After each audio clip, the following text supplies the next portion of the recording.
გამარჯობა, ეს ბიზნეს პარტნიორია თქვენ საქართველოს პირველ არხს უყურებთ. ილონ მასკსა და დონალდ ტრამპს შორის დაპირისპირება გრძელდება. მსოფლიოს უმდრესი ბიზნესმენი და მთავრობის ეფექტიანობის დეპარტამენტის ყოფილი ხელმძღვანელი ამერიკის შეერთებული შტატების პრეზიდენტს ამჯერად ბიუჯეტის იმ პროექტის გამო აკრიტიკებს, რომელიც საკანონმდებლო ორგანომ მიიღო. მასკი ამბობს, რომ კანონპროექტი დამანგრეველია და ის ამერიკის მთავრობას გაკოტრებას უწყობს ხელს. ილონ მასკი კანონპროექტს იმის გამო აკრიტიკებს, რომ დეფიციტი გაზრდილია, იზრდება სამთავრობო ვალი და როგორც ბიზნესმენი ამბობს, წინააღმდეგობაშია დოჯის სახელი ცნობილი დეპარტამენტის გეგმებთან. საქართველოში მსუბუქ ავტომობილებზე მოთხოვნა იზრდება. საქსტატის ოფიციალური მონაცემებით ქვეყანაში იანვარ-მაისში $1.3 მილიარდ ავტომობილი შემოვიდა, რაც 18%-ით გაზრდილი მაჩვენებელია. ბაზარზე მოთხოვნა როგორც მეორად, ასევე ახალ ავტომობილებზე. იმპორტიორი ქვეყნები კი ამერიკის შეერთებული შტატები, გერმანია, იაპონია, თუმცა ბოლო პერიოდში მოთხოვნა მნიშვნელოვნად იზრდება ჩინურ ავტომობილებზეც. რა ტენდენციებია ბაზარზე, როგორ იცვლება მოთხოვნა, სტუმართან ქარმარკის დირექტორთან ირაკლი კუხიანიძესთან ერთად ვისაუბრებთ. მოგესალმებით, ძალიან დიდი მადლობა გააცემა სტუმრობისთვის. საკმაოდ შთამბეჭდავად გამოიყურება ის მაჩვენებელი, რომელიც მე ახლა ვახსენებ მსუბუქი ავტომობილების შემოყვანის ნაწილში, თუმცა რამდენად რეალურად გრძნობთ ამას ის ადამიანები, ვინც ამ ბიზნესში ხართ დაკავებულები და დასაქმებულები, სწორედ ესაა საინტერესო. რა ტენდენციებია ამჟამად მსუბუქი ავტომობილების იმპორტში? დაგეთანხმებით, ნამდვილად დიდი ზრდა არის ამ ეტაპზე. ნებისმიერ ბიზნესს შეშურდებოდა 18%-იანი ზრდა. კი ბატონო, ძალიან დიდი ზრდა არის. აი ბოლო პერიოდში შუა აზიის ქვეყნები არიან ძალიან გააქტიურებული. საერთოდ ჩვენ ბიზნესში ესეა, ხან რომელიღაც რეგიონი აქტიურდება და მაგის ხარჯზე იზრდება ხოლმე, ხან რომელიღაც ბოლო პერიოდში თქვათ იყო სასუნხეთი გააქტიურებული, დიდი რაოდენობის ავტომობილები გადიოდა ექსპორტზე. ეხლა კი შუა აზიის ქვეყნები არიან, ყაზახეთი, უზბეკეთი. რო გახვიდეთ ბაზრობაზე, ძირითადად სულ მაკედან ჩამოსული დილერები არიან ჩამოსულები. ასევე როგორც თქვენ აღნიშნეთ, ამერიკის და ევროპის გარდა და იაპონიის გარდა ძალიან გააქტიურებული არის ჩინეთის მიმართულება. ჩინეთის ბაზარი არის შემოსული, მოთხოვნა წამოვიდა ბაზრიდან როგორც ელექტრომანქანებზე, ასევე ჩინურ მეორად ავტომობილებზე და ეს დილერები, რომლებიც ჩამოდიან შუა აზიის ქვეყნებიდან, ისინი მიუხედავად იმისა, რომ ახლოს არის მათთვის თქვა ჩინეთი, მაინც საქართველოსთან გაყავთ. ანუ რეალურად ეს არის ფაქტორები, რამაც ასეთი ზრდა მოგვცა? ძირითადად აი ახალი ბაზრის გააქტიურება ზრდის ხოლმე მოთხოვნილებას. რო შეხედოთ თქვა ჩვენ გაყიდვს გადავხედოთ, ქართველების რაოდენობა იგივეა დარჩენილი, რაც აქამდე იყო, უბრალოდ ძირითადად არის ექსპორტის მოთხოვნილება. ანუ აქ საინტერესო ფასებთან მიმართებაში როგორი სურათი გვაქვს, რამდენად გაიზარდა დაუშვათ ფასები და ფასების ზრდის მიუხედავად ზრდა გვაქვს?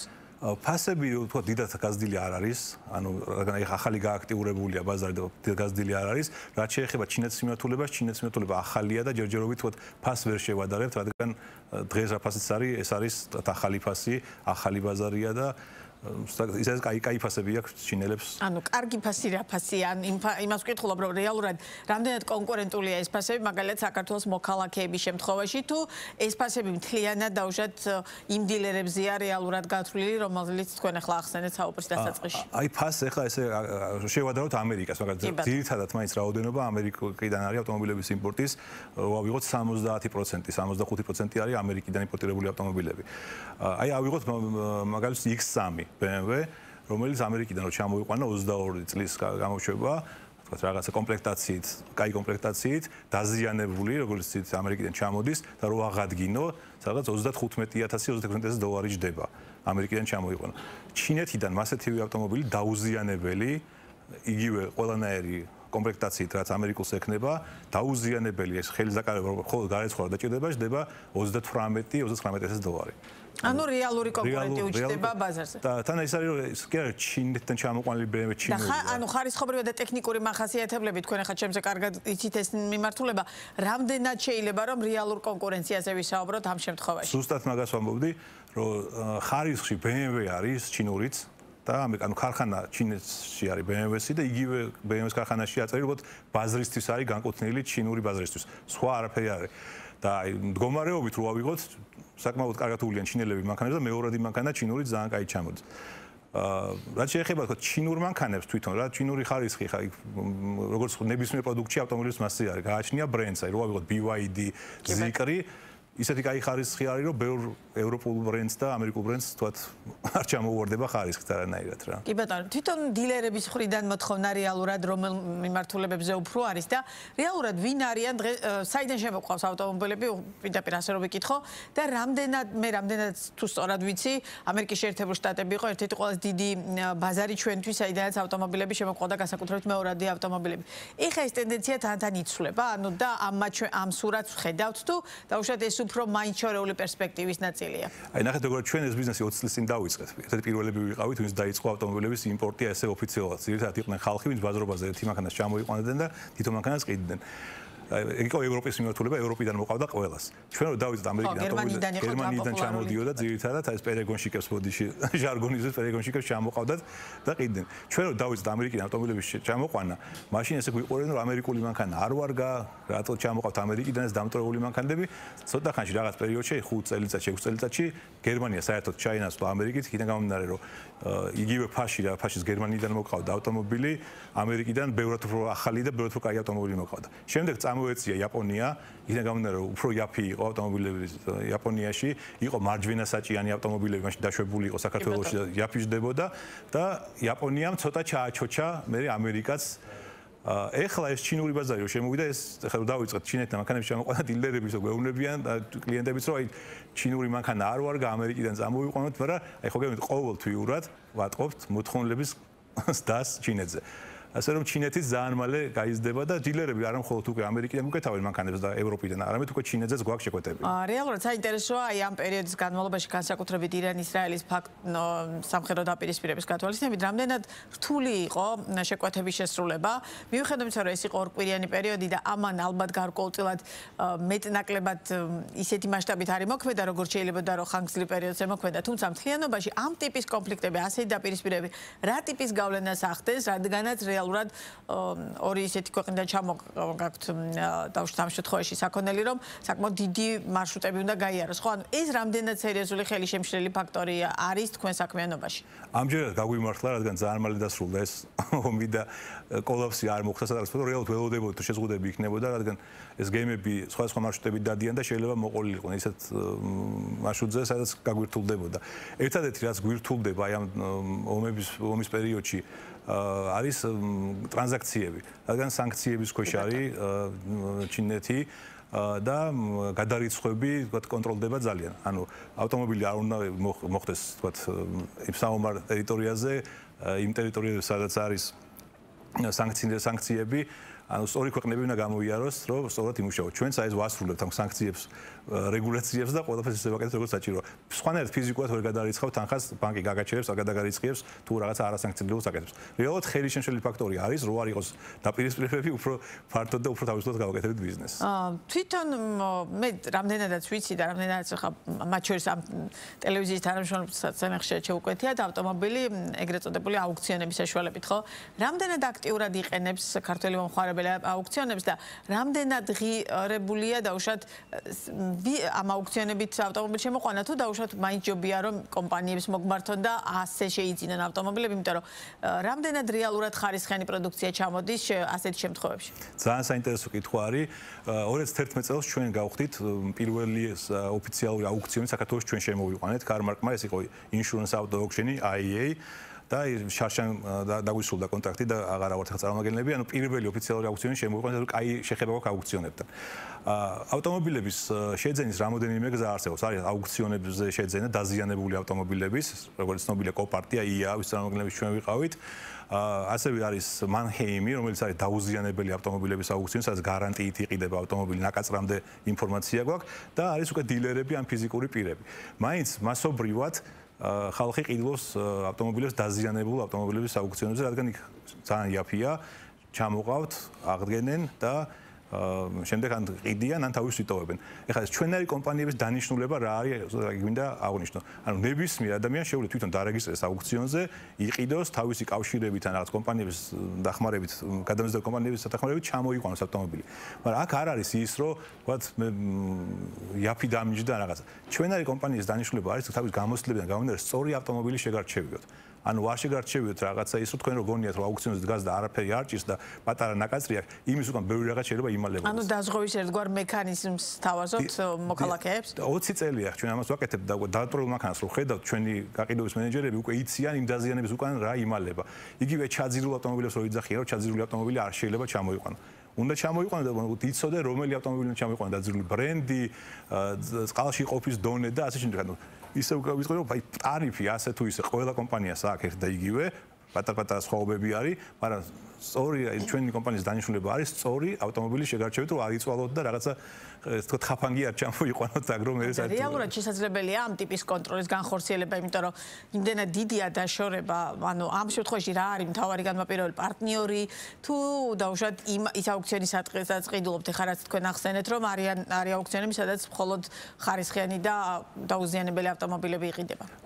თავარი განმაპირობებელი, როგორ უნდა ენდოს მომხმარებელი და ადამიანი, რომელიც ახლა ავტომობილს დაზიანებული ავტომობილის შერჩევისას თვითონ აუქციონი ყოველგვარი გარანტიის გარეშე ყიდის. ანუ სრული თავიდან ბოლომდე მომხმარებელი არის დამოკიდებული ჩვენარი კომპანიის კეთილსინდისეებაზე და გამოცდილებაზე. რაც შეეხება დაუზიანებელ აუქციონზე, იქვე აუქციონის პატიოსნებაზეა და მანჰეიმი არ იტყუება, არ უღის არანაირად რაღაც ტყუილებას. იქ არის შეფასება, ავტომობილის შეძენის შემდეგ შეგიძლია ეს ავტომობილი შეიყვანო შემოწმებაზე და თუ არ დაემთხვევა იმ ინფორმაციას, რა ინფორმაციაც არის აუქციონის მოცემული, იმ ავტომობილს დააბრუნებთ უფასოდ უკან. არავინ არ მოხდა. და დაზიანებული შემთხვევაში ნამდვილად ჭირდება დაკვირვება, ნამდვილად ჭირდება გამოცდილი თვალი და გამოცდილი კომპანია. კეთილსინდისელი კომპანია, რომელიც არ მოგატყუებდა, არა იმიტომ თავის საკომისიო აიღოს, რაღაცა ცუდი მანქანა გაყიდიოთ. მაგის ხარჯზე ვართ ჩვენ ამდენი ხანი ბაზარზე, რომ ჩვენ რეალურად კონკურენცია რამდენად დიდია საქართველოში თქვენაირი ტიპის კომპანიებს შორის, იმიტომ რომ ჩვენ გვაქვს ბევრი ავტობაზრობა, ხო, სადაც იყიდება მეორადი ავტომობილები. და თითქოს გარკვეული წლების განმავლობაში ინფორმაცია სხვადასხვა განსაკუთრებით პანდემიის შემდგომ არის ხოლმე ხშირად ამას საუბარი, რომ აი რაღაც ბევრი დაბრკოლება, ბევრი გამოწვევა გვაქვს, იმიტომ რომ რეალურად ჭარბი იყო მანქანების რაოდენობა საქართველოში. ამაზე ხშირად საუბრობს ხოლმე ავტოიმპორტიორთა ასოციაციის თავმჯდომარე, რომლის რეალიზებაც ისეთი ფასებით, როგორითაც დაუშვათ თითოეულ გამყიდველს სურდა, ვერ მოხერხდა. რეალურად რამდენად კონკურენტულია ეს ბაზარი საქართველოში და მთავარი გამოწვევა ამ ნაწილში გარდა გლობალური პრობლემისა ადგილობრივ ბაზარზე რა არის? ძალიან დიდი კონკურენცია არის, უამრავი კომპანია და ყოველწლიურად იხსნებიან კომპანიები. ძველები ვინც მოვდივართ, კავკასიის ავტოიმპორტი, ჩვენ ქარმარკი კიდე რამოდენიმე ძველი კომპანია, რომელიც ვართ და ვართ. დანარჩენი სულ ახალი კომპანიებია, ჩვენი კომპანიებიდან წასული თანამშრომლები ხსნიან თავიანთ კომპანიებს და მოკლედ ძალიან დიდი კონკურენციაა და აქაც ანუ შეიძლება იმის თქმა რომ საინტერესო ეს ბაზარი კვლავაც საქართველოში, ანუ ეს ბიზნესი. ჩვენ ვართ ისე ტერიტორიაზე, ჰაბი ვართ ესე თქვა და საინტერესო და ყოველთვის საინტერესო იქნება. ჩვენი ტერიტორია ისე და ისე ჩვენი მეზობლები ქვეყნიდან გამომდინარე გათვალისწინებით და ანუ რეალურად რეექსპორტი ავტომობილები საქართველოდან არ შემცირებულა. პერიოდულად მცირდება ხოლმე, მაგრამ მე იზრდება. ეხლა დღეს როგორც აღნიშნეთ თავიდანვე ძალიან დიდი ზრდა არის და კონკურენციაც ძალიან დიდი არის. ხო გეუბნებით, აი ადრე თუ ვიყავით 10-15 კომპანია, დღეს უკვე 100 და 150 კომპანია, სხვილი, წვრილი, იქ უბრალოდ შემოდიან უცხო ქვეყნის მოქალაქეები ხსნიან ამ კომპანიებს და მოგეთ კონკურენცია გვაქვს საშინელი, მაგრამ ჩვენ მაინც ჩვენ დონეზე ვართ და ჩვენ მხოლოდ მიხარია რომ თქვენ ანუ ამ ნიშას ინარჩუნებთ და აი ამ მასშტაბს და ჩვენ საუბრის ბოლოს რეალურად რა სიახლეები და რა საომოლო გეგმები გაქვთ ბიზნეს რომელიც აქ სტუმრობს ხოლმე პრაქტიკულად ყველას ვეკითხები რომ აი რამდენად რეალურად ზრდა გაქვთ დაგეგმილი თქო თქვენ სფეროში იმდენად მაღალ ზრდაზე იყო საუბარი გაცემის ნაწილში დასაწყისში ჩვენ ამაზე ვისაუბრეთ რომ საინტერესოა თქვენი კომპანიის შემთხვევაში მაგალითად რამდენ პროცენტიან მატებას ვარაუდობთ ზრდას და რა არის მთავარი განმაპირობებელი იმისა რომ დაუშვათ ეს შედეგები გაქვთ მე მაინც ვფიქრობ რომ დღეს ახალი ელექტროავტომობილის მომავალი მოდის და უფრო პოპულარული ხდება ელექტრომანქანები. მანქანა გამომდინარე ჩინური ბაზარი დიდად საინტერესო არის როგორც ჩვენთვის ასევე მომხმარებლისთვის და ჩინეთის მიმართულებაზე ვფიქრობ ძალიან დიდ ზრდას რა. ეს არ მხოლოდ ჩვენი კომპანიის არის კარგი, არამედ მომხმარებლისთვისაც, რადგან ძალიან ეკონომიურია, ხარისხიანია და კაიფასიანია ეს ჩინური ავტომობილები. დღესდღეობით უჭირთ ჩინური ავტომობილების ყიდვა, იმიტომ რომ არ არის სერვისი, რომელიც ნელ-ნელა დაიხვეწება, ნელ-ნელა პოპულარული გახდება და ხელმისაწვდომი გახდება ყველასთვის. ამიტომ ჩვენ აი ძირითადი ეხა ჩვენი ზრდა არის მიმართული ელექტროავტომობილების იმპორტისკენ და ჩინური მიმართულების გაზრდისკენ. კი ბატონო. ძალიან დიდი მადლობა. წარმატებებს გისურვებთ და კვლავაც სიამოვნებით გიმასპინძლებთ ბიზნეს პარტნიორის პირდაპირ ეთერში ირაკლი კუხიანიძე საუბრობდა. მადლობა.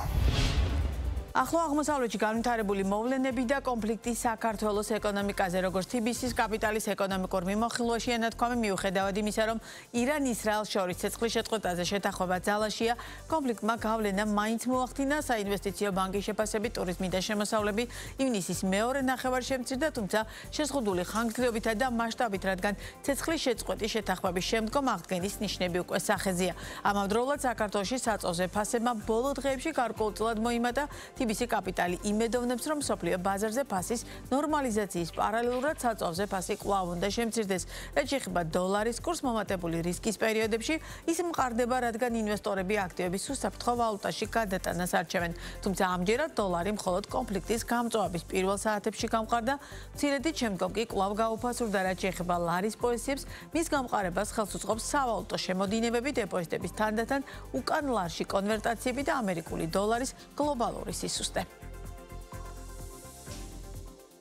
თბილისის საერთაშორისო აეროპორტის გაფართოება იგეგმება. კომპანია TAV აეროპორტსმა საქართველოს მთავრობას 150 მილიონი დოლარის ინვესტიციის წინადადება წარუდგინა, რომლის მიხედვით არსებული ტერმინალის გაფართოება და ინფრასტრუქტურის გაუმჯობესება იგეგმება. შედეგად 2031 წლამდე აეროპორტი 10 მილიონი მგზავრის მომსახურებას შეძლებს. სამუშაო შეხვედრა ეკონომიკის სამინისტროში მინისტრ მარიამ ქრივიშვილისა და TAV აეროპორტის პრეზიდენტ სერქან კაპტს შორის გაიმართა. მხარეებმა განიხილეს ახალი ინვესტიციის დეტალები და თბილისის აეროპორტის მოდერნიზაციის პერსპექტივა. აეროპორტი საქართველოში 20 წელი ოპერირებს და ამ პერიოდში 230 მილიონ დოლარამდე ინვესტიცია განახორციელა. მზარდი საჰაერო მგზავრთნაკადის კვალდაკვალ და იმის გათვალისწინებით, რომ ახალი ვაზიანის საერთაშორისო აეროპორტის ოპერირების დაწყება იგეგმება 2031 წლისთვის, საქართველოს მთავრობა აქტიურად განიხილავს თბილისის არსებული აეროპორტის გაფართოების პროექტს. სწორედ ამ ჭრილში გაიმართა სამუშაო შეხვედრა, სადაც თბილისის აეროპორტის დღევანდელმა ოპერატორმა წარმოადგინა გაფართოების საინვესტიციო გეგმა, რომელიც მოიცავს მგზავრთნაკადის 10 მილიონ მგზავრამდე გაზრდას, დაახლოებით 20,000 კვადრატული მეტრით გაფართოვებას არსებული ტერმინალის, მთელი რიგი დამატებითი მომსახურებების და სერვისების შემოღებას. ჩვენი საქმიანობა თბილისისა და ბათუმის აეროპორტებში 20 წელს ითვლის. 20 წლიანი წარმატებული საქმიანობის შემდეგ ჩვენ მივმართეთ საქართველოს ეკონომიკური განვითარების სამინისტროს წინადადებით, რათა კიდევ გავაორმაგოთ თბილისის აეროპორტის გამტარუნარიანობა დაახლოებით 150 მილიონი დოლარის ინვესტიციით. გასულ წელს ჩვენ 4,7 მილიონი მგზავრი გვყავდა. თბილისის აეროპორტის გამტარუნარიანობის ზედაზღვრამდე მივდივართ. სწორედ ამიტომ მივმართეთ საქართველოს მთავრობას, რათა შეგვეთავაზებინა ახალი ინვესტიცია თბილისის აეროპორტის გასაუმჯობესებლად და აეროპორტის გამტარუნარიანობის წლიურად 10 მილიონ მგზავრამდე გასაზრდელად. საკრუიზო მოგზაურობაზე მოთხოვნა გაიზარდა. გამყვან ტურიზმზე მომუშავე კომპანიებში ამბობენ, რომ სულ უფრო მეტი ქართველი მოგზაური ირჩევს საზაფხულოდ ამ ტიპის ტურისტულ პაკეტებს. მიზეზი სხვა ტიპის მოგზაურობასთან შედარებით მისი ბიუჯეტურობაა. გაზრდილია მოთხოვნა სამხრეთ ამერიკასა და აზიაში ჯგუფურ ტურებზეც. თუმცა ტუროპერატორები ყურადღებას წლიდან წლამდე გაძვირებულ მოგზაურობაზეც ამახვილებენ. როგორ გაიზარდა წელს ტურისტული პაკეტების ღირებულება და რა გავლენა ჰქონდა ირან-ისრაელის ომს გამყვან ტურიზმზე სექტორის უახლესი ტენდენციების შესახებ მარი მელიქიშვილი გვერდება ბიზნეს პარტნიორის ეთერში. გამარჯობა, მაია, მევესალმებით ჩვენს მაყურებელს, ვიდრე მიმდინარე ზაფხულის ტურისტულ ტენდენციებს გაგაცნობთ ამ სექტორზე. ირან-ისრაელის ომის შედეგები მიმოვიხილოთ. ქართველი ტუროპერატორები ამბობენ, რომ ადგილობრივ მოგზაურებს შორის როგორც ტურისტული მიმართულება არც ირანი და არც ისრაელი არ იყო აქტიური. აქედან გამომდინარე, ამ კუთხით ორ ქვეყანას შორის არსებულ სამხედრო კონფლიქტს პირდაპირი გავლენა არ ქონია ტურისტული პაკეტების გაყიდვაზე. რიგ კომპანიებში ამბობენ, რომ ომის დაწყების პირველი რამდენიმე დღე მოგზაურების მხრიდან მომართვიანობა შედარებით შენელდა, თუმცა მალევე აღდგა და საბოლოო ჯამში ჯავშნების მიღება ჩვეულ რეჟიმში გაგრძელდა. მაგრამ ცხადია, გამყვან ტურიზმზე მომუშავე კომპანიებში ერთხმად აღნიშნავენ, რომ ნებისმიერი სახის გეოპოლიტიკური დაძაბულობა, არასტაბილურობის განცდა მომხმარებლების ქცევას ცვლის და ისინი თავს იკავებენ ხოლმე მოგზაურობისგან მით უფრო ისეთ ქვეყნებში, სადაც რისკები მაღალია. მეტიც ტუროპერატორები მიმდინარე წელს გასულ წელთან შედარებით ტურისტული პაკეტების გაყიდვებში კლების ტენდენციაზეც ამახვილებენ ყურადღებას და ამბობენ, რომ ეს უმეტესწილად მოგზაურობის გაძვირებამ განაპირობა სექტორის წარმომადგენლების განმარტებით ტურისტული პაკეტების ფასები პანდემიის შემდეგ ყოველწლიურად იზრდება, რასაც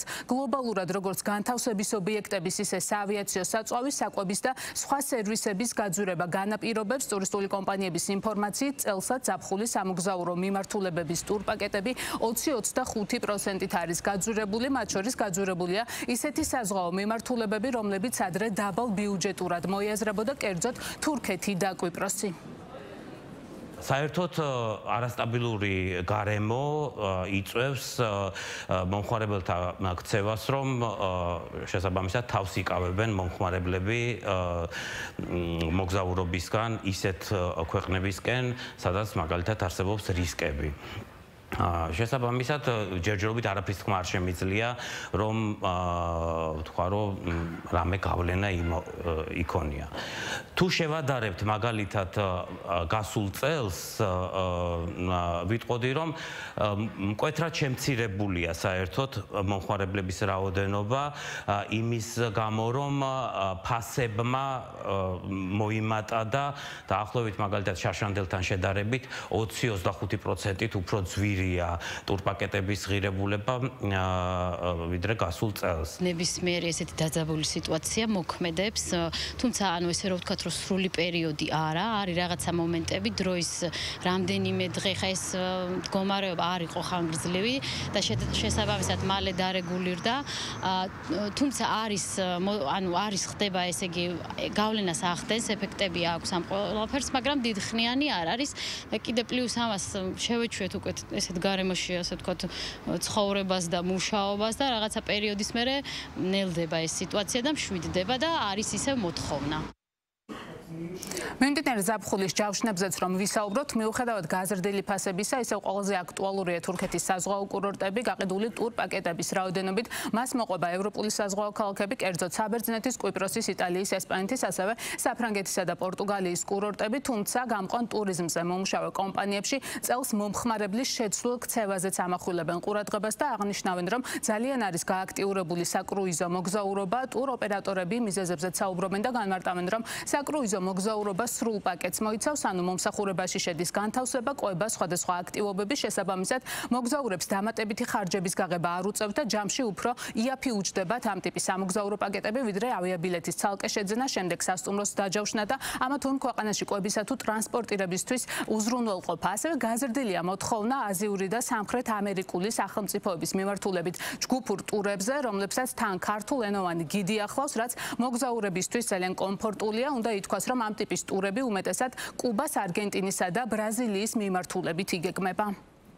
ძირითადი მიმართულებები არის მაინც საზღვაო ზაფხულში აქტუალური. ჩვენ ახლა რაც გვაქვს უახლოესი ჩარტერები, პირდაპირ რეისები თურქეთი არის, ამ პაკეტებს დაემატა კიდე პლუს საბერძნეთი, ეს სტანდარტული ტურები რაც არის და კიდევ ძალიან მოთხოვნადი გახდა ჯგუფური ტურები, რასაც დაუშვათ გამყოლი ახლავს ქართულენოვანი, ეს საინტერესო არის და კომფორტულია ქართველი ხალხისთვის, ვიღაც ვინც მოყვება შენ ენაზე მოსაუბრე და მიმართულებები უფრო აზიის მიმართულებით არის. იმიტომ რომ ახლა ევროპა ხელმისაწვდომია და უკვე ბევრმა ნახა ჩვენმა თანამოქალაქეებმა, აზია, სამხრეთ ამერიკა. სამხრეთ ამერიკის მიმართულებით ქონდა ჯგუფური ტური, პერუს მიმართულებით, იგეგმება კიდევ გეგმათ, ასე ვთქვათ, არგენტინას, ბრაზილიას, ასევე კუბას ზამთრის პერიოდში. წელს უფრო მეტად გამოიკვეთა მოთხოვნა საკრუიზო მოგზაურობაზე.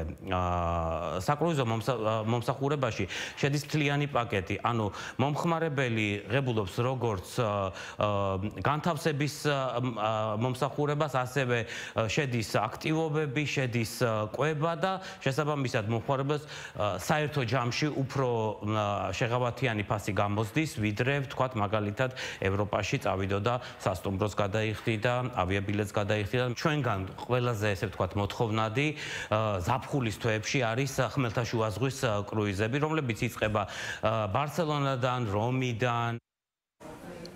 აქ გამყვან ტურიზმთან დაკავშირებულ ბოლო სტატისტიკურ მაჩვენებლებსაც გაგაცნობთ 2025 წლის პირველ კვარტალში საქართველოს რეზიდენტი ვიზიტორების მიერ საზღვარგარეთ 323,000 ტურისტული ტიპის ვიზიტი განხორციელდა, რაც 1,7%-ით ნაკლებია წინა წლის ანალოგიური პერიოდის მაჩვენებელზე.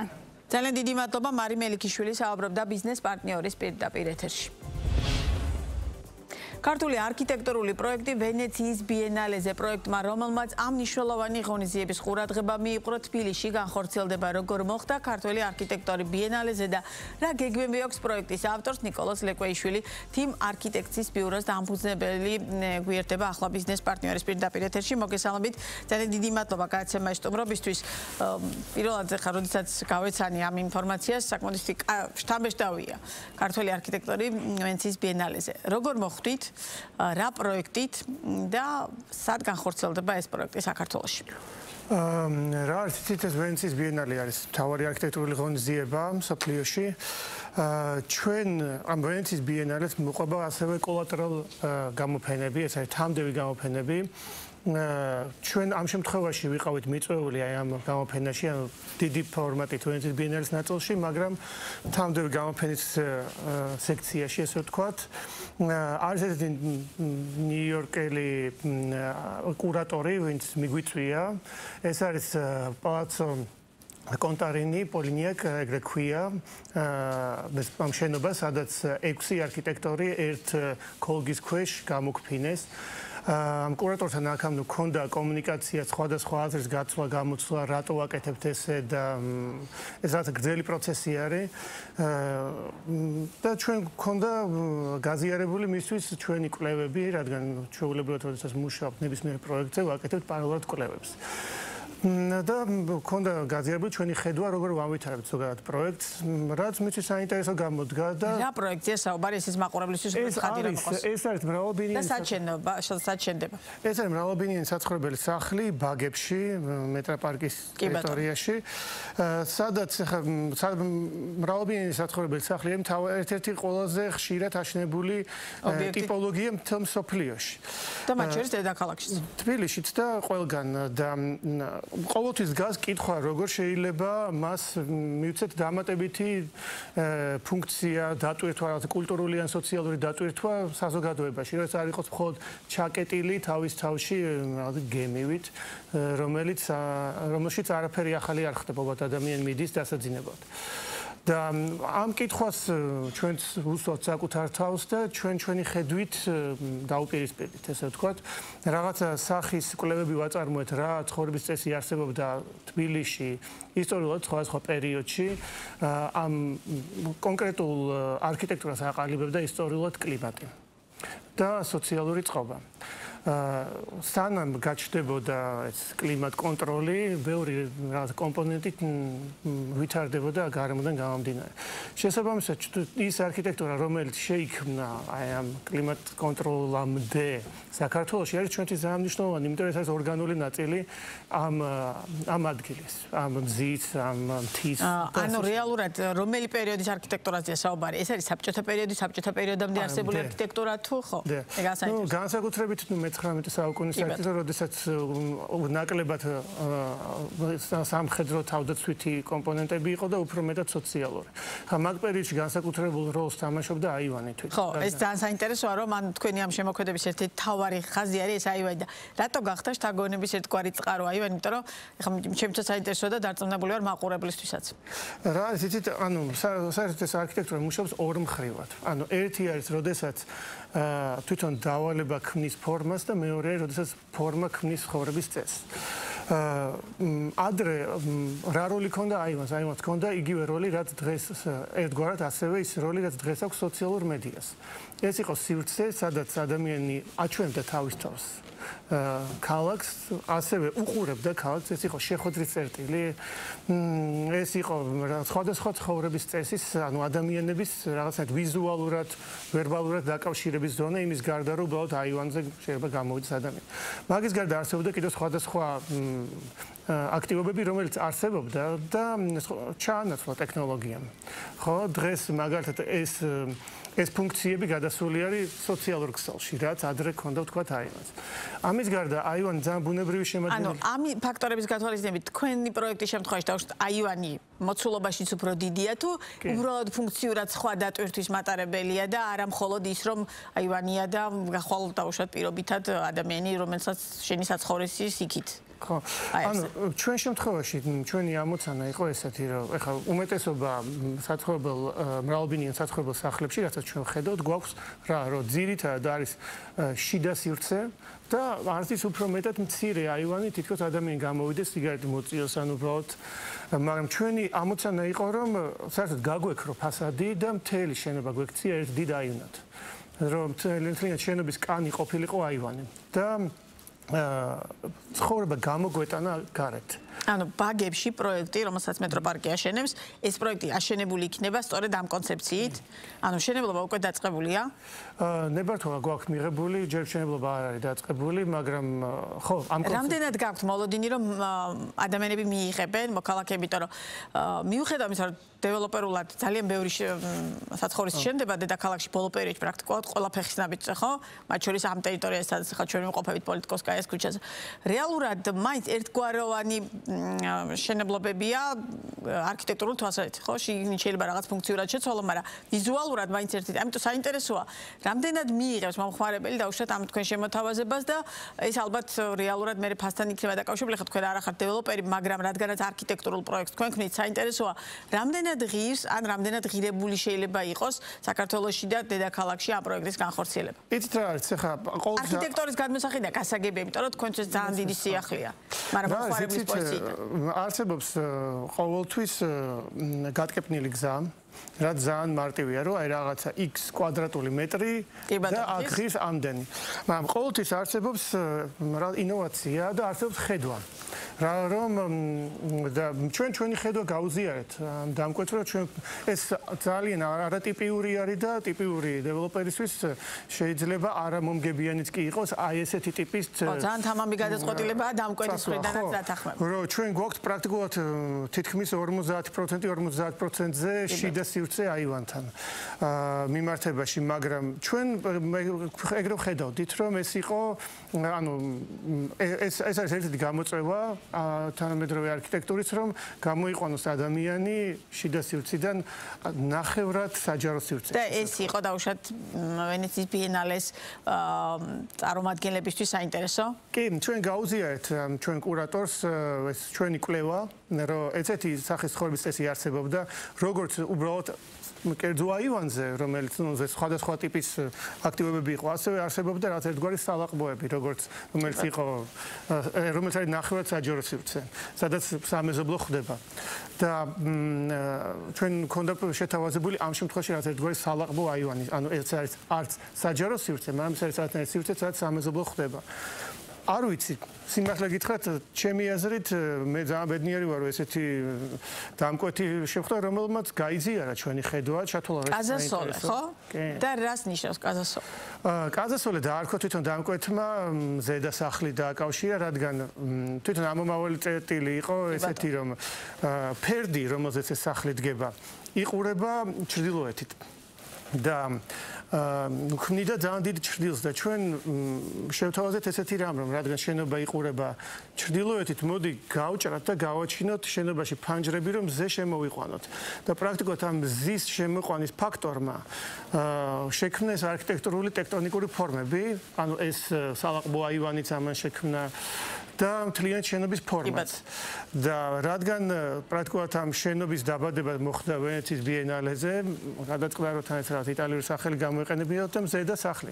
ეს მზედა სახლი შეიძლება სხვადასხვანაირად დაუკავშირო მზის სახლი, შეიძლება ფლირტი სახლს და მზეს შორის, შეიძლება დიალოგი, ანუ ეს უკვე ინტერპრეტაცია. მე ძალიან დიდი იმედი მაქვს, რომ მომხმარებელი ძალიან კარგად მიიღებს თქვენს აი ამ შეთავაზებას და იმიტომ რომ ძალიან საინტერესო იქნება რა ახალ-ახალი არქიტექტურული დაუშვათ პროექტებით დედაქალაქში ვიხილოთ, მაგრამ ვერ გაგიშვებთ ისე რომ არ კითხოთ. იმის გათვალისწინებით, რომ დედაქალაქში ძალიან ბევრი მშენებლობა მიმდინარეობს არქიტექტორის გადმოსახედიდან, რეალურად რამდენად სწორად ჯდება ეს ყველაფერი დედაქალაქის აი იმ ისტორიულ განვითარების კონცეფციაში. ბუნებრივია ისტორიაში ვერ დავრჩებით ბოლომდე, თუმცა თანამედროვეობა რამდენად იძენს ისეთ სახეს, რომ რეალურად დედაქალაქმა არ დაკარგოს დედაქალაქის და თბილისი, რასაც ქვია ის. მე არ ვარ იმაზე, რომ მაინც აუცილებლად ძველი თბილისის ბუნებიდან შევინარჩუნოთ დედაქალაქის მთელ ტერიტორიაზე, თუმცა მთლიანობაში ეს კონცეფცია იმდენად ყველა ფეხის ნაბიჯზე მშენებლობა მიდის, რომ სწორედ ამის გათვალისწინებით გითხულობ. რა არის იცით ეგ არის გამოდნანო მთლიანი ჩვენი საზოგადოების მნიშვნელოვანი გამოწვევა არის. ხო, ეხლა ჩვენ აქ არის სიტყვა იდენტობა ძალიან მნიშვნელოვანი და არქიტექტურა როგორც წესი ყოველთვის ყვება რაღაც ისტორიას ქალაქის. ანუ ჩვენ და მნიშვნელოვანი არის რომ ეს ისტორია არ დავკარგოთ და ასევე გავიაზროთ სად ვართ.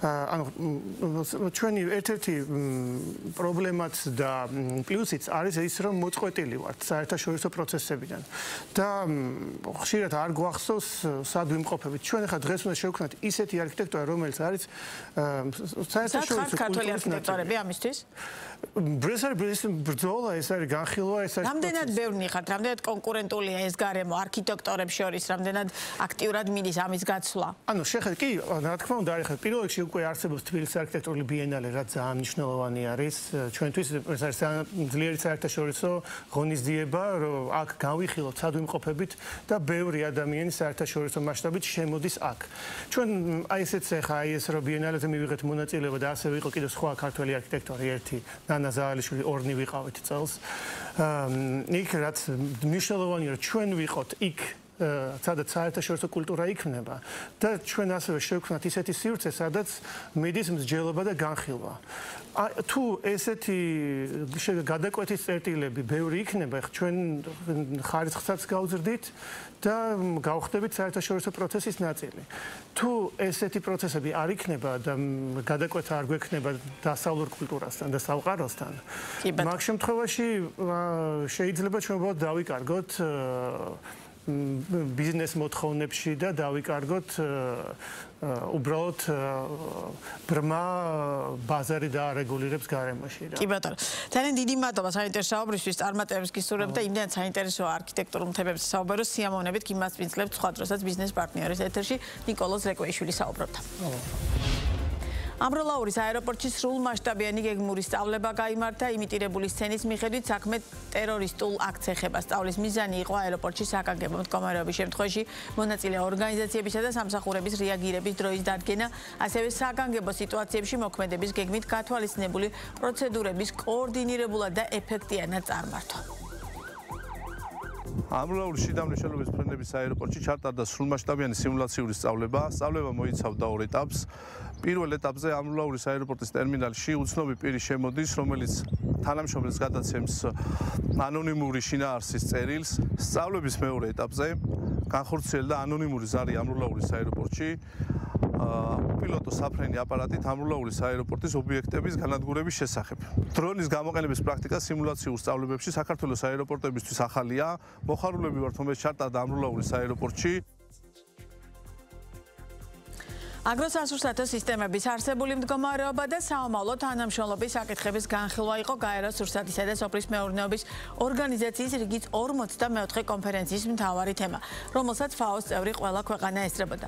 კონფერენციაზე გარემოს დაცვა და სოფლის მეურნეობის მინისტრმა დავით სანხულაშვილმა ქართული აგროსასურსათო პროდუქციის პოტენციალზე ისაუბრა და განსაკუთრებული ყურადღება ქართულ ღვინოზე გაამახვილა. მან ასევე აღნიშნა, რომ საქართველო ვერ შეეჯიბრება სოფლის მეურნეობის კუთხით მასიური წარმოების ქვეყნებს, ამიტომ ხელისუფლების სტრატეგია ნიშური და მაღალი ხარისხის პროდუქციის წარმოებაზე კეთდება. მინისტრმა ხაზი გაუსვა თანამედროვე ცოდნისა და ტექნოლოგიების გამოყენების მნიშვნელობასაც და მზადყოფნა გამოთქვა FAO-სთან ისეთი ფუნქციონალური მიმართულების გაფართოებით, მასზე თანამშრომლობის მიმართულებით, როგორიც მეტყევეობა, აკვაკულტურა და სპეციალიზებული პროდუქტების წარმოება. მონაწილეობას იღებს 200-მდე ქვეყნის მაგალითად თანამდებობის განსაკუთრებულად აღსანიშნავი არის თემატიკა სისტემები, რომელიც აღსანიშნავი არის და გასათვალისწინებელი არის, რომ სულ ფახვედრაში არის იმპორტირებას და ჩვენი ქვეყანა ახორციელებს. კიდევ ერთხელ ხაზი გაუსვა და აღინიშნა ჩვენს პარტნიორ თანამშრომლობ ურთიერთობას FAO-სთან და სულ ფახვედრას იმ საომავლო გეგმებთან, რომელიც FAO-ს და საქართველოს სოფლის მეურნეობის პოლიტიკას გააჩნია. როგორ ხდება დამატებული ღირებულების გადასახადის გადამხდელებისთვის DGG-ს კვალიფიციური სტატუსის მინიჭება? რა უპირატესობები გააჩნია DGG-ს კვალიფიციური სტატუსს და რა უნდა იცოდნენ გადასახადის გადამხდელებმა ამ საკითხთან დაკავშირებით? რა პირობების დადგომისას არის სავალდებულო გადასახადის გადამხდელებისთვის დამატებითი ღირებულების გადამხდელად რეგისტრაციის ვალდებულება და როგორ მოიპოვონ შესაბამისი სტატუსი? ამ და სხვა მნიშვნელოვან თემაზე სასაუბროთ შემოსავლების სამსახურის და ბიზნეს პარტნიორის ყოველკვირეული რუბრიკის სტუმარი იონა კიზირია, საკადასახადო ადმინისტრების მეთოდოლოგიის სამმართველოს უფროსია. მოგესალმებით, ძალიან დიდი მადლობა გაცემას სტუმრობაში და როგორც ყოველთვის ამ მნიშვნელოვან თემაზე ვსაუბრობ. დამატებითი ღირებულების გადასახადი ალბათ ეს ერთ-ერთი ყველაზე მნიშვნელოვანი გადასახადია მთელი იმ გადასახადების ჩამონათვალი და რომელსაც ქართული ბიზნესი იხდის, ამ შემთხვევაში ქართულზე მაქვს საუბარი, თუმცა ისე მთელი მსოფლიოს მასშტაბით. ამიტომ საინტერესოა, რას ნიშნავს დამატებითი ღირებულების გადასახადის არაკვალიფიციური სტატუსი? და საინტერესოა მე როგორ კვალიფიცირებთ განმარტოთ, იმიტომ რომ მაყურებლისთვის მარტივად იყოს გასაგები, რაზე ვლაპარაკობთ რეალურად. კი ბატონო. მოგესალმებით, ჩვენ გარკვეული დოზით წინაზე შევეხეთ ამ თემას, თუმცა თემის აქტუალობიდან გამომდინარე ერთ-ერთი მნიშვნელოვანი საკითხია დღეს ისევ ეს DGG და მასთან დაკავშირებული კვალიფიციური სტატუსის მოპოვება. რაც შეეხება დამატებული ღირებულების გადასახადი, ბუნებრივია არ არის მარტო საქართველოში, ძალიან ბევრ ევროპულ ქვეყანაშია და ბუნებრივია იქაც დიდი წვლილი აქვს მას ბიუჯეტში ხო თავისი ოდენობიდან გამომდინარე. შინაარსით არაპირდაპირი გადასახადია, ვინაიდან მას ძირითადად იხდის მომხმარებლები, როგორც ჩვენ ფიზიკური პირები და სხვა და ან ჩემი პირ, რომელიც პირობითად ყიდულობს პროდუქტს, არ აქვს მნიშვნელობა შეიძლება პროდუქტი იყოს, შეიძლება ანუ იმ პროდუქტის ფასში არის გათვალისწინებული ეს თანხა, ეს გადასახადი, რომელსაც სახელმწიფო უწესებს ბიზნესს, მაგრამ ბიზნესი რეალურად ასახავს ამას პროდუქტში. ღირებულება შედის ბუნებრივია 18% და როდესაც ვიხდით რაიმე ტიპის თანხას, ფასში შედის ეს ყველაფერი, ამიტომ გადასახადის გადამხდელი რეალურად აკეთებს იგივე ეხება მაგალითად მომსახურების ნაწილშიც იგივე ნებისმიერ სფეროში, ისაც DGG-ი, კი ბატონო, ნებისმიერ სფერო, რომელიც DGG-ით იბეგრება, არ აქვს მნიშვნელობა, ეხლა რაღაც ნაწილი გათავისუფლებულია, ბუნებრივია ხო, მაგალითად სამედიცინო და სხვა, მაგრამ საბოლოო ჯამში ეს არის ფასის ღირებულება შედის, ამიტომ საბოლოო მომხმარებელი ნიშნავს იმას, რომ ის იხდის ამ თანხას, სადაც შედის 18%, ხოლო გადასახადის გადამხდელი აკეთებს მის ადმინისტრირებას, ანუ შემდეგ კრებს და ბუნებრივია გარკვეული დაბეგვრის პრინციპებიდან გამომდინარე იხდის ბიუჯეტში. ვის უწევს და რა შემთხვევაში დამატებითი ღირებულების გადასახადს გადახდა? ყველა მეწარმე სუბიექტს პირობითად რომ ისეთ საქმიანობის ნაწილში, რომელიც DGG-ით იბეგრება, იქ არის გვაქვს ჩვენ ორი ტიპის რეგისტრაციის ვალდებულება, არის სავალდებულო რეგისტრაცია, ასევე არის ნებაყოფლობით რეგისტრაცია. ნუ ერთ-ერთი სეგმენტი ეს არის 100,000 ლარიანი ზღვარის დათვლა ბოლო 12 კალენდარული თვის განმავლობაში. თუ მეწარმე სუბიექტი აცდება ამ 100,000 ლარიან ზღვარს, მას აქვს სავალდებულო რეგისტრაცია. თუმცა გარდა ამისა, სხვა სავალდებულო რეგისტრაციებიც გააჩნიათ. რაც შეეხება არაკვალიფიციურ სტატუსს? რაც შეეხება სტატუსს, უბრალოდ ერთი არის რეგისტრაცია, მეორე არის სტატუსი, იმიტომ რომ სტატუსი არის. ესაც ამ მნიშვნელოვანი, იმიტომ რომ მე რამდენჯერმე მკითხეს და მე თქვენს დავიბენი, რაზე იყო საუბარი. ხო, კი ბატონო. აქედან გამომდინარე, რაც შეეხება რეგისტრაცია კანონმდებლობით სავალდებულოა, თქვით და ასევე ნებაყოფლობითია, ხო? ნუ ვისაც სურვილი აქვს მოგმართოს, ნუ არის სეგმენტები, სადაც მაგალითად სოფლის მეურნეობის ნაწილში ვინც არის დასაქმებული, იქ პირიქით გათავისუფლებულია ჩათვის უფლებით, ანუ ეს იმას ნიშნავს, რომ მის უკან მდგარი მე რო ხარჯი გადავიხადო, ხო, რაღაცა რო შევიძინო, იქ DGG-ს 18%-ს ამოვიღებდა ჩავითვლი და წახალისება აღნიშნული ბიზნესისთვის. ეს ამიტომ აქ ნებაყოფლობითი რეგისტრაცია ძირითადად. თუმცა რაც შეეხება კვალიფიციურობას, კვალიფიციურობა მეორე ეტაპია, რომელიც უნდა გადალახოს გადასახადის გადამხდელმა. კვალიფიციური ძირითადი მიზანი არის ის, რომ რეალურად ვიცოდეთ ეს ობიექტი არსებობს, გადამხდელი არსებობს, რეალურად აქვს სურვილი მას განახორციელოს ეკონომიკური საქმიანობა, ეს ხარ არის ვირტუალური გადასახადის გადამხდელი, ვინაიდან ძალიან ბევრი სერვისი არის ჩვენთან ელექტრონულად რეგისტრდებიან, ელექტრონულად ფუნქციონირებენ, ამიტომ კვალიფიციურობა ეს არის ის საშუალება, რომელთა ჩვენ კიდევ შეგვიძლია ერთხელ შევეხოთ და პირობითად რეალური ქმედება დავინახოთ გადასახადის გადამხდელის.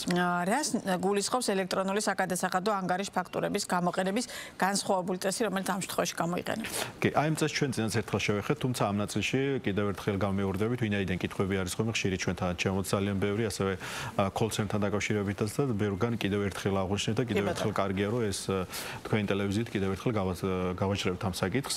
რაც შეეხება სპეციალური წესი საგაცნო ანგარიშ ფაქტურების გამოყენების, აქ ეს ირთვება მაშინ, როდესაც პირობითად გადასახადის გადამხდელმა მოგმართა, უნდა რომ მას რომ მიიღოს პირობითად კვალიფიციური სტატუსი და სტატუსის მიღება არის შემდეგნაირი. ანუ შეიძლება ის გახდეს პირდაპირ კვალიფიციური DGG-ის გადამხდელი, რაც იმას ნიშნავს, რომ მას მთლიან დაშვება აქვს საგაცნო დოკუმენტებზე, ამ შემთხვევაში გულისხმობს საგაცნო ანგარიშ ფაქტურებს და რეალურად ხდება მისი ჩათვლა და მისი გამოყენება და ასევე მის მიერ დასაბეგრი ოპერაციების დროს წერს ჩვეულებრივად საგაცნო ანგარიშ ფაქტურას, ხო? ეს ახალისება ავტომატური დაბრუნების სეგმენტში, ვინაიდან უკვე მის მიერ დახარჯული ეცეხა რო თქვი ჩვენ საბოლოო მომხმარებლები ჩვენ ვართ, თუმცა გადასახადის გადამხდელი განმარტებული არ არის საბოლოო მომხმარებელი, ვინაიდან ის ყიდულობს ამ მუშაობებს, ქმნის ახალ პროდუქტს, ამიტომ იმ ნაწილში DRG-ს მის მიერ გაწეული ხარჯი 18%-ს ჩაითვლის. ეს მისთვის წახალისება და კარგი, ხო? ამიტომ ახლა მეორე ეტაპი ეს სტატუსი არის კვალიფიციური ნაწილი. ანუ ამ წახალისების ნაწილზე რაც საუბრობთ, ეს არის კვალიფიციური სტატუსი. კვალიფიციური გახდება კი. და არაკვალიფიციური შემთხვევაში დაუშვათ ეს შეზღუდვა აქვს. ეგ შეზღუდვა კი. იმიტომ რომ არაკვალიფიციური ახლა პირდაპირ არის ეს რამოდენიმე პირობა არაკვალიფიციურობის. პირველი ის არის რომ ახალი დარეგისტრირებული, ანუ ახალი კომპანია მოვიდა, გადის რეგისტრაციას DRG-ს და პირდაპირ ის არის არაკვალიფიციური, იმიტომ რომ ეხლა რაც თქვით რომ რეალურად დავადგინოთ მისი სურვილი არის, ანუ მართლა ეკონომიკური საქმიანობა თუ რამე ფსევდო ოპერაცია ხო არ გააჩინა, იმიტომ რომ კვალიფიცირებას აქვს თავისი დაცულობა მეორე მხრივ იმ კვალიფიციური გადახდელთა მიმართებით, რომელიც კვალიფიცურია კარგად მუშაობს, ანუ სინდისერად იხდის გადასახადებს და აქედან გამომდინარე მას რაიმე ესეთი ფაქტურა არ ქონდეს, რომელიც შეიძლება სხვა თუზე იყოს რისკის მატარებელი, რომელიც შეიძლება გამოწერა ვიღაც არაკვალიფიციურმა ბჭყალებში გადასახადის გადახდელმა. აქედან გამომდინარე უკვე ეს სეგმენტი, რომელიც არის არაკვალიფიციურობის სტატუსი, ვანიჭებთ მათ ახალ რეგისტრირებულებს და თუ ბოლო 12 კალენდარული თვე ნახეთ, რომ ის არ საქმიანობს, ანუ გაჩერებულია, მას ავტომატურად ენიჭება, იმიტომ რომ მას შეაჩერა პრაქტიკულად საქმიანობა. ამიტომ ეს არაკვალიფიციური, როცა მოგმართავს, თუ გაი არაკვალიფიცურობა ვთქვით, როგორც გამithარდება მოვლენები, თუ ის დარჩა არაკვალიფიცურად, ის ვეღარ გამოწერს საგასწრო ანგარიშგებულებას. რამდენად სტატისტიკა რას გვეუბნება, ყავს ესეთი ბევრი დაუშვათ გადასახადის გადამხდელი, რომელიც აი ამ არაკეთილსინდისერად იყენებს აი ამ შესაძლებლობას და დაუშვათ პირდაპირ კვალიფიციურია, ანუ რეალურად კვალიფიციურია და დაუშვათ აი იმ მაქინაციებს, რომელსაც ახლა თქვენ ახსენეთ, იყენებს, ანუ სტატისტიკური მაჩვენებლები ამ კუთხით როგორია? მოდე ეს რო გავიარო სტატისტიკური მაჩვენებლებით, ანუ ძალიან ბევრი არაკვალიფიციურია დღეს. ეს ით არის გამ პირობებული პირველი ნაწილი განპირობებულია, იმიტომ რომ ძალიან ბევრი კომპანია იქნება, მაგალითად ЧПС-ს დარეგისტრირება მარტივად რეგისტრირდება, თუმცა ლიკვიდირება აღარ ხდება, ანუ აღარ ლიკვიდირებენ კომპანიებს გარკვეული სეგმენტი და გამოდის რომ პირობითად რაღაცა პერიოდი შეიძლება იმუშაო, გახსნას ეს კომპანია და შემდეგ რჩება. წარმოიდგინეთ ახლა რაც კი კერძო სამართლის ნაწილი დაინერგა ხო ჩვენ ახლა რამოდენიმე ათეული წელია ხო აქ ამ პერიოდში რაც კი შეიქმნა ესეთი კერძო მეწარმე სუბიექტები განსაკუთრებით იურიდიული პირები ძალიან იშვიათად ხდება მათი ლიკვიდაცია. ანუ ესე გროვდება ბაზაში ერთ ძალიან ბევრი ესეთი ეგრეთ წოდებული ბჭყალებში კუტარი კომპანია, რომელსაც აქვს სტატუსი შეჩერებული. ამიტომ ესენი პირდაპირ პრაქტიკულად ყველა არაკვალიფიციურია და უკვე რეალურად როდესაც უკვე მოდის ახალი გადასახადის გადამხდელი და არეგისტრირებს, ხო, ბუნებრივია იქ თუ ის აგრძელებს პროცესს მშვენიერია, თუ პირობითად მან შეაჩერა საქმიანობა, ეხლა რა ვსვით, რომ ბოლო 12 თვე პროგრამულად დავინახეთ, რომ აღარ ფუნქციონირებს. არ ფუნქციონირებაში არის, რომ აღარც დეკლარაციას აგზავნის, ფაქტურაც არ იწერება, ზენადები აღარ იწერება, ხო, ელექტრონული სისტემა მთლიანად აღრიცხვის ნაწილში ჩვენთან. შესაბამისად, უკვე მას პროგრამულად, ესე რომ ვთქვათ, გადავყავს ესენი არაკვალიფიციურზე. დაახლოებით 10,000-ობით არის ეს და ოდენობა არ არის მცირე, თუმცა ეს ერთგვარი ფილტრია სწორედ იმისა, რომ ჩვენ გქონდეს სწორი მაქსიმუმ სწორი ინფორმაცია, ვინ არის გადამხდელი აქტიური, როგორი გადამხდელია, რომ რეალურად საგაცნო ადმინისტრირებას ისე დავნერგო, ისე ჩავატაროთ მათთან მიმართებაში. იმის გათვალისწინებით, რომ დამატებითი ღირებულების გადასახადი ერთ-ერთი ყველაზე მნიშვნელოვანი გადასახადია, რომელიც საქართველოს ბიუჯეტს რეალურად ავსებს, ხო? საინტერესოა, მთავარი რჩევა, რასაც მისცემთ გადასახადის გადამხდელებს, რას უნდა მიაქცია რეალურად ყურადღება და რა არის ის მხარვეზი, რომელსაც ყველაზე და შეცდომა ყველაზე რომელსაც ხშირად უშვებენ, რომელიც მერე რეალურად დაჯარიმების ან სხვა ტიპის გადაწყვეტილების საფუძველი ხდება შემოსავლების სამსახურის მხრიდან. პირველი ნაწილი, რა თქმა უნდა, ვინაიდან ჩვენ შევხედეთ რეგისტრაციას, ასევე თხოვნა იქნება, რომ მივაქციოთ ყურადღება გადამხდელებმა, განსაკუთრებით მეწარმე სუბიექტებმა, იმიტომ რომ როდესაც ისინი აცდებიან 100,000 ლარიან ზღვარს, ან ავიწყდება, თან არ აქცევენ ყურადღებას და არის ასევე დაგვიანებით მომართვიანობა ჩვენთან, ამ 100,000 ლარიანთან დაკავშირებით. ამიტომ რა ხდება იმ შემთხვევაში თუ დაგვიანებით მოგმართათ? ნუ რა თქმა უნდა, გვაქვს ორი ვერსია, ანუ ერთი რომ გადასახადის გადამხდელმა მან თუ დროულად აღმოაჩინა და მოგმართა, ხდება მისი განცხადების საფუძველზე რეგისტრაცია, ხო? ამიტომ დაგვიანებაზე არსებობს გარკვეული ტიპის სანქციები, ვინაიდან მან რეგისტრაციის პირობები დაარღვია საგაცნო კანონმდებლობით, ხო? ასევე არის რა თქმა უნდა აუდიტი, საგაცნო აუდიტი ხორციელდება კონკრეტულ პირებთან მიმართებაში, რომ ისინი დავსვათ იძლევით წესით DRG-ს სავალდებულო რეგისტრაციაზე, ამიტომ ესე ნიუანსებია, რომელიც პირობითად ხშირ შემთხვევაში გამორჩენის მიზეზი არსებობს, არ ცოდნის მიზეზიც არის ფაქტორი ესეთი, ხო? გარკვეული ნაწილი არის სეგმენტი, რომ განზრახ აკეთებს მას, ხო? ანუ სხვადასხვა სეგმენტაცია აქვს, აქ ნაგავმდინარე, ჩვენი ქმედებაც განსხვავებულია, სადღაც აუდიტია, სადღაც მხოლოდ მისი განცხადება და ამიტომ აქ ნაგავმდინარე ესეთი ფორმით ვაქცევთ მანთ ადმინისტრირებას, ხო, რეალურად. და მეორე ნაწილი, რაც ჩვენ გვინდა კიდევ ერთხელ მივაქციოთ ყურადღება, კვალიფიცირების ნაწილს, გარდა იმისა, რომ DRG-ს რეგისტრაციას გაივლენ, აუცილებელია სტატუსის მოპოვება, ხო? იმიტომ რომ ხშირად ბევრი არის ესეთი მოგმართავს, გავიგეთ, მეორე ნაწილი დადგება დღესგანმთელად და აღარ მოგმართავს. ანუ არ აინტერესებს კვალიფიცირება, მაშინ კითხვა ჩვენი ნაწილის არის, რატო დგებ დღესგანმთელად თუ პირობითად კვალიფიცირების ნაწილზე სურვილი არ აქვს, ხო? ნუ მაგრამ ეს მათი არჩევანია, თუმცა რა თქმა უნდა გარკვეული დოზით რისკებსაც შეიცავს. ამიტომ რჩევა ყოველთვის არის ის, რომ რაც არის საკანონმდებლო კუთხით სავალდებულო წესით რაღაც პირობები ის უნდა დავიცვათ, მაქსიმუმ გვაქვს ჩვენ ამის საშუალებები, როგორც ვიდეო ინსტრუქციები, ასევე call center-ი პირობითად რომელიც ეხმარება გადახვდელებს პირობითად აი ეს მისცეს სწორი მიმართულება, რომ უნდა მოახდინონ მან თავიანთი რეგისტრაციები, განსაკუთრებით DRX ნაწილში, მოკლედ ერთ-ერთი მნიშვნელოვანი სეგმენტია. ძალიან დიდი მადლობა საინტერესო ინფორმაციისთვის. მე ვამბობ ხოლმე, რომ რეალურად აი ეს რუბრიკა, რომელსაც ბიზნეს პარტნიორების შემოსავლების სამსახური ერთობლივად ვახორციელებთ, გარკვეულწილად ერთგვარი დამხმარე საშუალებაცაა, იმიტომ რომ მთელი ეს ციკლი რომ ადამიანებმა ნახონ, ძალიან ბევრი მნიშვნელოვანი ინფორმაციის მიღების შესაძლებლობა აქვთ მათ ამ რუბრიკიდან. მადლობა. ამიტომ იონაკი ზირია იყო ბიზნეს პარტნიორების პირდაპირ ეთერის სტუმარი და ბუნებრივია კლავაც გელოდებით ამ და სხვა აქტუალურ თემებზე სასაუბროთ. ასეთი იყო ბიზნეს პარტნიორი დღეს. მე ხვალამდე გემშვიდობებით, მშვიდობიანი დღე ნახვამდის.